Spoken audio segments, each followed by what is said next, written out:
Vážení priatelia, dneska sa vám hlási SOS, Spoločné občania Slovenska z Bratislavy. Prišli sme si uctiť pamiatku Hviezdoslava. Vidíte na námestí tu veľa mladých, starších, ktorí sa tu prišli pokloniť týmto tradíciám, prišli si vypočuť rôzne básne, recitácie, aby sme si pripomenuli našeho velikana.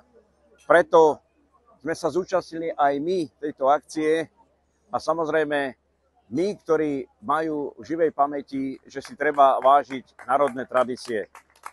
Z úctou a pokorou sme dneska pri tejto soche zdali hold veľkému velikanovi.